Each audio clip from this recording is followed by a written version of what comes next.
তোমাদের দাদা ভাইয়ের সঙ্গে কিন্তু আমি সংসার ঠিকই করছি, সংসারের সঙ্গে আমার বন্ধ নেই। এখন স্বপ্নে রাত্রেবেলা সংসার করছি। সবাইকে জানাই শুভ সকাল। তো সকালবেলা ঘুম থেকে উঠেই তোমাদের সামনে ব্লগ নিয়ে চলে আসলাম। তো উঠেছি অনেক সকালে, উঠে বাসি ঘর ঝাড় দিয়ে বাইরে জল দিয়ে সব ধুইয়ে দিয়ে তারপর আবার মশারির ভিতর চলে এসেছি। কারেন্ট ছিল না, কারেন্ট চলে গেছে, সেই জন্য আর কি আবার মশারির ভিতর আসলাম, কারণ বাইরে একদম বসা যায় না, অতিরিক্ত মশায় কামড়ে কামড়ে আরও দেয় শেষ করে। যা মশা আমাদের এখানে, তো কি বলবো, কোনো ধূপকাঠিতেও মশা মানায় না। তো আগে তো সকালবেলা ঘুম থেকে উঠেই চলে যেতাম কাজে, অনেক সকালে ঘুম থেকে উঠতাম। তো এখন সব কিছু পুরো উলটপালট হয়ে গেছে, জীবনটাও উলটপালট হয়ে গেছে, কাজকর্মর দিক থেকে উলটপালট হয়ে গেছে।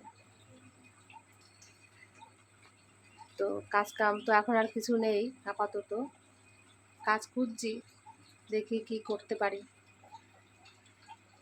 দেখা যাক। আগের যে কাজগুলো ছিল সব কাজ তো চলে গেছে, কারণ 2-3 মাস আমি কাজকর্ম কিছুই করতে পারিনি, তারা কতদিন বসে থাকবে। তো আমি বলেছি লোক দেখে নিতে, আর বিশেষ করে না লোকের বাড়ি কাজ আমার এখন আর ইচ্ছা করে না করতে। কত বছর তো লোকের বাড়ি যাই হোক কাজকর্ম করেছি, এখন আর ইচ্ছা করে না। আর বাবা মাও চায় না লোকের বাড়ি কাজ করতে দিতে, খুব অসুবিধা হয়। তো বাবা মা বললে বা কি, আমার বাবার এখন অনেক কষ্ট হয়, সুগার হয়ে গেছে, সুগার পুরো হাই আমার বাবার। তো বাবার মুখের দিকেও তো তাকাতে হবে, তাদের সন্তান কষ্ট পায় সেই জন্য বলে, এটা তো সত্যি কথাই। কিন্তু আমরা সন্তানরা যদি বাবা মায়ের কষ্ট না বুঝি, বাবার দিকেও তো আমার তাকাতে হবে। তো দেখি কি করব, চিন্তায় আছি, কিছু তো একটা করতেই হবে, না করলে এইভাবে চলবে কেমন করে, আমারও তো পয়সার দরকার হয়, এই হচ্ছে ব্যাপার। তো ছেলেকে দেখো কখন থেকে ডাকছি, বাবা ঘুম থেকে ওঠ, ঘুম থেকে ওঠ, কিছুতেই উঠছে না। ও ভীষণ কুঁড়ে হয়ে গেছে, ওর বাবা যখন ছিল তখন একটু ভয় পেত ওর বাবাকে, একটা কথা বললেও শুনতো, এখন দেখছি দিনকে দিন খুব বদ হয়ে যাচ্ছে, কথা শুনছে না। কতবার ডাকছি, বাবা সকাল সকাল ওঠ, একটু উঠে দৌড়ঝাঁপ কর, কি পড়তে বস, কিছুই শুনছে না, ঘুমিয়েই যাচ্ছে। তো যাই, এখন রান্নাঘরে একটু কাজ আছে, রান্নাঘরের কাজটা করতে পারিনি, বাকি বাসি কাজগুলো হয়ে গেছে, রান্নাঘরের কাজটা এখনো আছে। বাসি কাজকর্ম সব সারলাম, সেরে এই যে বসলাম আর কি চা নিয়ে, চায়ের সঙ্গে একটু মুড়ি নিয়েছি, এই যে মুড়ি আর চানাচুর আর লিকার চা বানাচ্ছি আদা দিয়ে। তো এইগুলোই সকালবেলা খাওয়া দাওয়া করবো আমরা। এই যে তাড়াতাড়ি খা, তাড়াতাড়ি খেয়ে পড়তে বসবি, খাওয়ার পরে খাবি আরে পড়াশোনা করবি হবে না, তাড়াতাড়ি খেয়ে নে।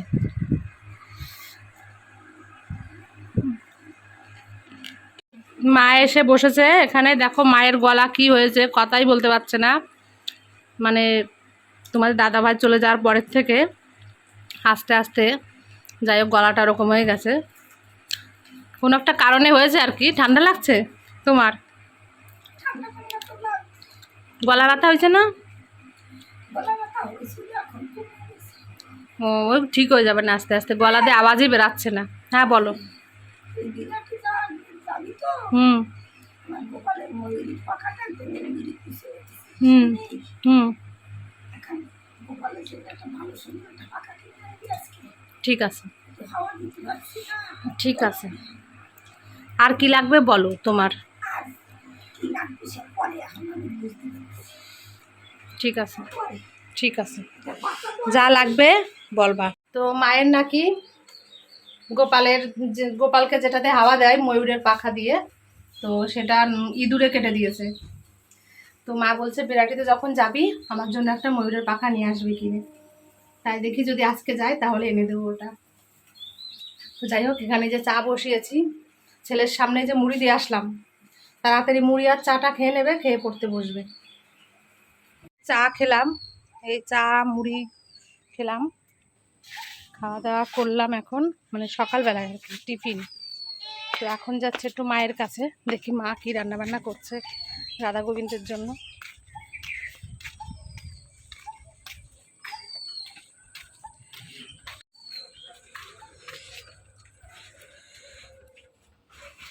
হয়ে গেল রান্না, কিছু রান্না হয়ে গেছে?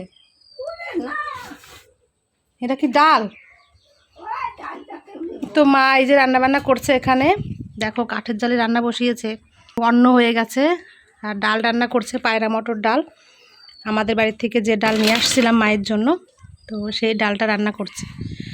আর ইঁচড় রান্না করবে, তো এইগুলোই রান্না বান্না করবে আজকে।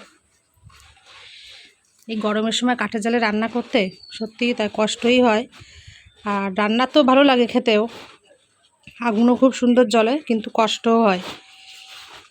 যাই হোক, এইভাবে রান্না করো। তোমার সে গ্যাস নেই না? গ্যাস শেষ হয়ে গেছে? গোপাল কইতো নিয়ে যাওয়ার কথা, তা মনে হয় ভুলে গেছে। মা গ্যাসটা দিয়ে দিও। দাদার ধারে তাড়ি দিয়ে দেবা, ওই মাঝে মাঝে একটু গ্যাসেও রান্না করবা, আর কি করবা। কাঠ আছে অনেক, ওই নেই গলস করি নেই। কাঠে আমার 6 মাস চলে যাবে, গ্যাস নাই দেওয়ার কোনো ব্যাপার। ঠিক আছে, রান্না করো। আর চা খেয়ে তো ছেলেকে একটু মানে কোশ্চেনগুলো লিখে দিচ্ছিলাম। যাই হোক, ও পড়া করছিল, তারপর মায়ে যে রাধা গোবিন্দকে ভোগ দিল, সেই প্রসাদ নিয়ে আসছে এখানে। তো সেই প্রসাদ এখন আমি আর মা দুজন একসঙ্গে পাচ্ছি। খিচুড়ি রান্না করেছে, তারপর টক ডাল রান্না করেছে। তো ছেলেকে এতবার করে বললাম যে আয় একটু খেয়ে যা আমার সঙ্গে, তো ও খাবে না। ও মুড়ি খেয়েছে সকালে আর চা খেয়েছে, ওর এখন খিদে নেই। তো না খাবে না খাবে, আমি আর মা খাচ্ছি দুজন মিলে একসঙ্গে আর কি। তো মা এই যে ইঁচড় রান্না করেছে না, খুব সুন্দর হয়েছে, নিরামিষ তরকারি, দারুণ সুন্দর হয়েছে। মা ঝালে দেখো কি করছে, আমার কাছে তেমন একটা ঝাল হয়নি, মায়ের কাছে নাকি ঝাল হয়েছে, তাই বলছে আর কি। তো তোমরা কে কে আমাদের বাড়ির রাধা গোবিন্দর প্রসাদ পেতে চাও, তো আমাদের বাড়িতে আসতে পারো মায়ের হাতের প্রসাদ পেতে। মা কিন্তু খুব সুন্দর রান্না করে, আর দিও না। মায়ের হাতে রান্না যে একবার খাবে না, তার বারবার খেতে ইচ্ছা করে, এটা সত্যি কথাই। তো ইঁচড়টা খুব সুন্দর হয়েছে। আর ডাল রান্না করেছে আম দিয়ে, টক ডাল। তো ইঁচড়টা আগে খাচ্ছি, আম ডালটা পরে খাবো। যাই হোক, জয় শ্রী রাধে।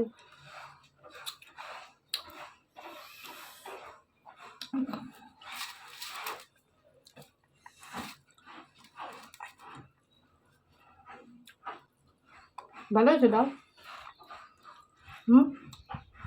অমৃত।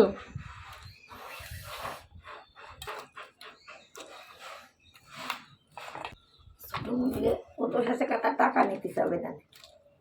100 টাকার ডাল কিনে, এই ডাল কিনে দিতে করতে হলে অত আত্মীয় স্বজন দ্বারা কটা জ্বালা, সে পয়সা নেবে না, নেই আমারও খারাপ লাগবে, কিন্তু ও তো দিছে, এটা তুমি কিনে এনে বাগায় রাখো। এই ডালগুলো খুব সুন্দর, পায়রা মটর ডাল, আমার বোনের বাড়িতে হয় এই ডালটা। তো মাকে দিয়েছিল কিছুটা, ঢেকিতে পাড়াচ্ছিলাম যে ডালটা, তারপর মায়ের জন্য পাঠিয়েছে আমার বোন। তো মা বলছে যে আমার বোনের কাছ থেকে কিনে নিতে পারলে হতো আর কি। না, ওর কাছে না, ওই জায়গায় কিনতে পাওয়া যায় এই ডাল একটু কম দামে।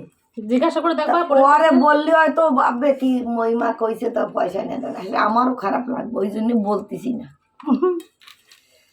হয়তো ফোনে বলে দিচ্ছে, শুনে নেবে। না, ওর আর বলার দরকার নেই, ও এমনি দিছে, গোপালে তো দিছি রান্না করে আর কি। এই ডালগুলো সত্যিই খুব সুন্দর খেতে, দারুণ টেস্টি ডাল। এটা মটর ডাল তো দেবো, অল্প একটু দাও, অল্প অল্প অল্প, তুমি আটিটুকু নিয়ে না, না না না। মটরের ডাল তো একটু বড় বড় হয়, এই ডালটা কিন্তু বড় হয় না, এই ডালটা মুসুরি ডালের মতো ছোটো ছোটো হয়, কিন্তু খেতে খুব সুন্দর, সত্যি খুব ভালো লাগে।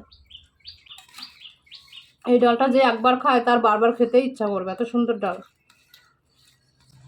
তো মা আম ডালটা রান্না করেছে, সেটাও খুব সুন্দর হয়েছে রান্নায়।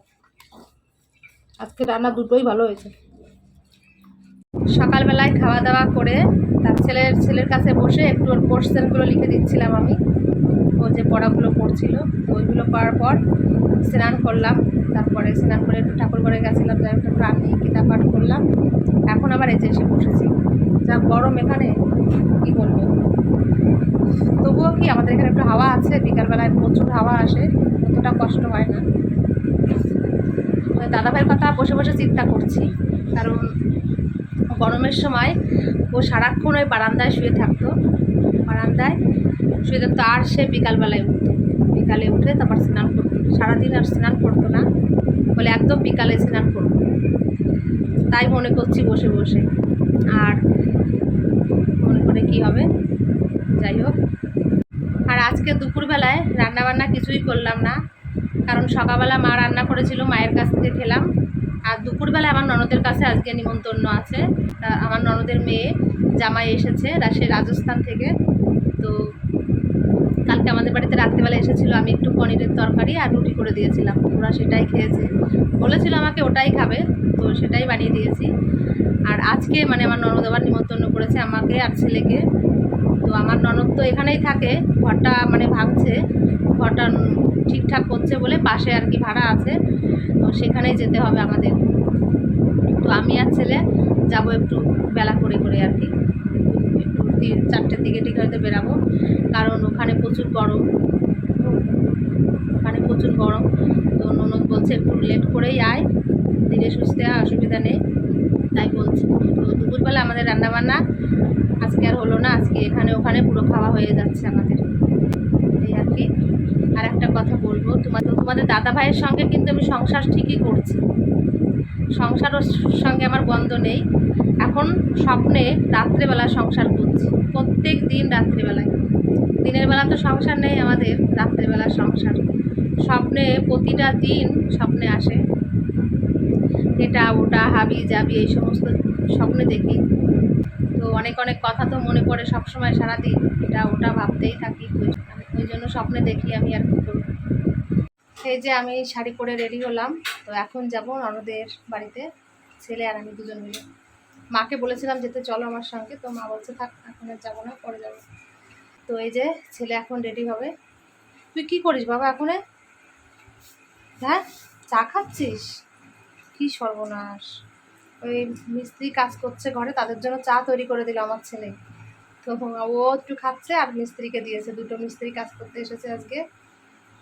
তো আমার ছেলে কিন্তু আজকে চা বানিয়ে দিয়েছে মিস্ত্রিকে, ভালো হয়েছে। ঠিক আছে, এবার ড্রেসটা তাড়াতাড়ি পর, আবার বিরাটি যেতে হবে, একটু দরকার আছে বিরাটিতে। তো যাই একটু ঘুরে আসি, বাড়িতে সবসময় ভালোও লাগে না, ওই জন্য একটু ঘুরতে যাই আর কি বিকেলবেলায়।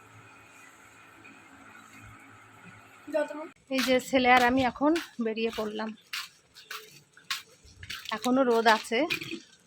আমাদের দুপুরবেলা যাওয়ার কথা ছিল, দুপুরবেলা যাইনি, এই বিকালবেলা যাচ্ছি। দেখো এটা হচ্ছে তোমাদের দাদা ভাইয়ের রিস্কা, এই যে আমরা বিক্রি করে দিয়েছিলাম সেই রিস্কাটা, ওই যে